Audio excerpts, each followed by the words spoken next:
Hey guys, welcome to my YouTube channel, or welcome back if you've been here before. My name is Liz and this is Let's Get Lizical, where we do everything card making. And today we're going to be using the Dancin Grim die from Spellbinders in a different way. Instead of building the Grim, I'm just going to be using the skull from it and creating my own pattern background.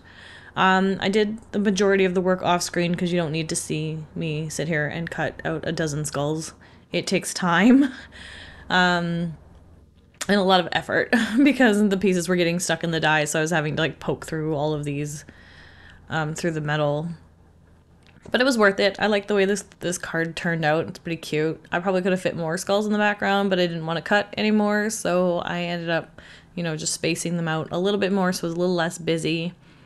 And then I'm going to be using a Simon set for the sentiment. And just to, highlight one of the skulls, I'm going to be adding red cardstock that I make with just alcohol marker colored on some scrap white, and just kind of add that inner glow to the skull head through the eyes and the nose, which you'll see me do in a second here. Yeah, so I'm just taking this scrap piece, coloring it with red. You could use whatever scrap cardstock if you want.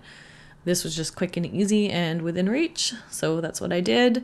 And I'm just going to glue this behind and then trim around, and then it's done.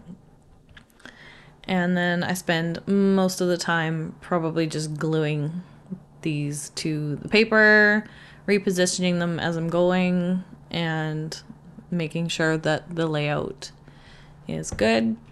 So I'm just going to make sure that that's the general area that I want that skull. I'm going to use the Happy Halloween sentiment from the stamp set. So I will put it slightly below and off to the right of that skull, just so that they're in the same area and it looks okay together. And then I'm just, laying out all my skulls, and I'm just adding a little bit more space in between just so that I don't have to cut any extras and make it a little bit more even than the layout. The layout was just kind of for testing a general layout, so I think I do rotate these a little bit more and just space them out so that I can just get away with the dozen that I already cut and don't have to add any more. If I did, I could have used some of the pieces that I cut off the edges here for some of these other ones, but in the end I didn't actually need to do that. And I'm just gluing them down with my Barely Art glue, and just real quick, nothing special. I'm not trying to smear the entire back of it. This glue holds fairly well, and these are just quick and simple die cuts to go around, so I'm not having to go through any tiny areas, which is great. I have a couple of ideas for this type of card too. You could cut the skulls out in different Halloween colors, do your greens, your oranges, your purples. Maybe cut them out of a pattern, and that would be kind of fun. You could just lay out 4 or 9 of them in a grid pattern on the back of the card. You could make this into a shaker. I know on my Etsy shop I had at one point kind of a skull cutout background where it cut out 9 or 12 skulls in the background, and I've made that into shakers and everything in the past. Which I might have a YouTube video for. If I do, I'll link it. But I don't know if I'm going to be carrying all of my cut files anymore. I'm kind of downsizing, and I will move some to my website soon.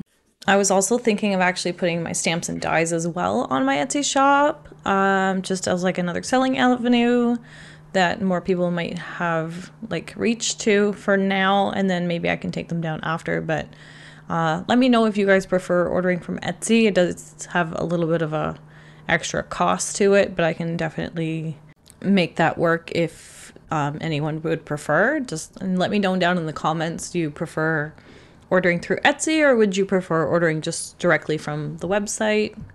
Let me know. It's always good to know. But anyway, I stamped the sentiment on the back of some paper that I had printed with a buffalo check pattern, which again I will also make available in my shop as of this Friday. So stay tuned for that. I will announce it in my next video as well on Friday.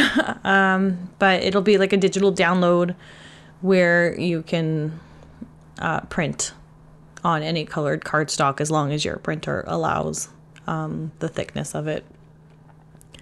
And I'm just cutting 2 layers just to make it a little bit more sturdy, because again, this is 65-pound cardstock from Michael, so it's slightly flimsy, but like not too flimsy.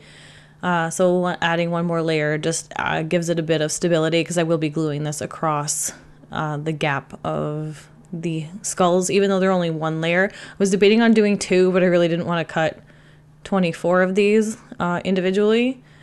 But I might at one point. I'm not sure. I think this would make like a fun like DIY embossing folder. If you made like a repeat background of this, you could just like use it as like subtle texture in your backgrounds and run it through your die cutting machine with the embossing pad. But, you know, food for thought. So now I'm just wanting to add either gems or pearls to the eyes. I kind of wish I added the pearls. I end up adding the gems. The gems kind of remind me of the Rescuers movie, if you've ever watched that, with the skull with the diamond in it. That's what it reminded me of. That's why I picked this one. But yeah, that's about it. Quick and simple video for today. If you guys like this video, please give it a thumbs up. Comment down below and let me know your thoughts. If you haven't already subscribed to my channel or social media, please do so and hit those notification bells so you don't miss any future content. And until Friday, hope you guys have a great week. Thanks. Bye.